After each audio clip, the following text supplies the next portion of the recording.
I would rather be ashes than dust. I would rather that my spark should burn out in a brilliant blaze than it should be stifled by dry rot. I would rather be a superb meteor, every atom of me in a magnificent glow, than a sleepy and permanent planet. The function of man is to live, not to exist. I shall not waste my days trying to prolong them. I shall use my time. These are the words Jack London lived by. Born into poverty in 1876, London is an expert on what it means to be dust. With dreams of grandeur, London entered the workforce head first, and by the time he was 17, his resume included everything from pirate to seal hunter to country traveling hobo. London also spent countless hours of self-teaching at his local library. His only formal education included a couple years of high school and a year of college at Berkeley. At age 21, London ventured to the Klondike in northern Canada in search for gold. He came back with $4.50 of gold dust and a bad case of scurvy. However, the true treasures he found lie in his experiences he had there, for the Klondike is where his first successful stories took place. This brings us to where London finally managed to leave his past of poverty and dust behind, as he found success through his most famous novel and became the most wealthy and well-known author of his time. So what do you get when you cross Jack London's political philosophies with the St. Bernard? Well, you get the 1903 classic novel The Call of the Wild. The Call of the Wild is a story of Buck the St. Bernard who spent his whole life living in the lap of luxury until he was kidnapped and sold into the dog sled trade. Quickly becoming sick of the abuse and brutality the dog sled runners imposed upon him, this story explores Buck's transformation from domesticated house dog to beast of the wild over the course of his 3,000-mile trek. Buck leaves his comfortable life in the past as he realizes that he has great potential as a sled dog.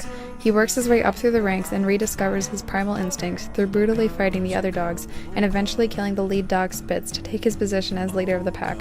It's when Buck is transferred to a dog sled team, led by 3 incompetent idiots, that he is saved by John Thornton, who severs Buck's sled traces and frees him. As the team leaves enraged, they ignore John's warnings about the thin ice, and they make it a quarter mile before they bust through the ice and all drown. This event is the turning point of Buck's life, where he becomes a companion instead of a servant and devotes himself to the wild while always returning at the end of the day to John Thornton's loving embrace. That would be a lovely ending, but London wasn't having that, so one day, Buck returns to John's camp to find that him and all of his troop have been slaughtered by Indians. This is Buck's final turning point where he fully embraces his primal ferocity. He kills every Indian he can get his teeth on, thus completing the transition to wild beast. The story ends with Buck becoming immortalized as a spirit of the forest.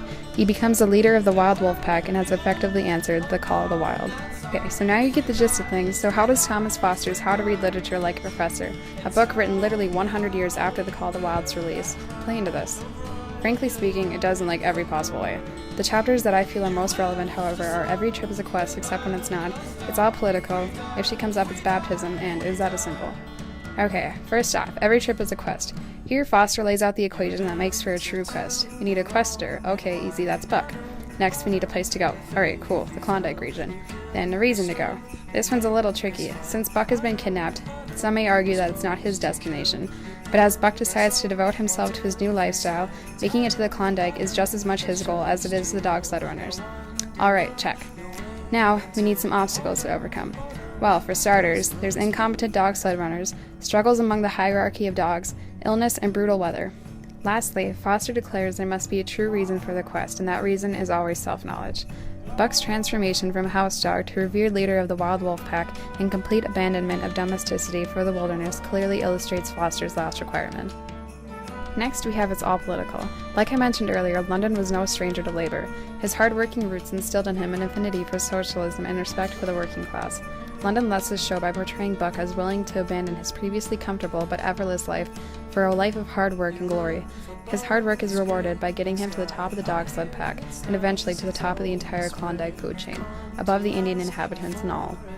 I for one found Foster's If She Comes Up It's Baptism chapter extremely interesting, and I was stoked to find a somewhat unconventional connection to it in The Call of the Wild.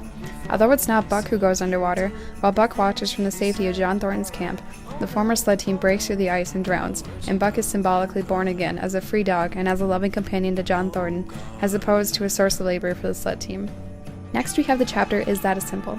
In The Call of the Wild, the most prominent symbol would be the dog sled traces. These ropes are foreign objects to once domestic dogs like Buck.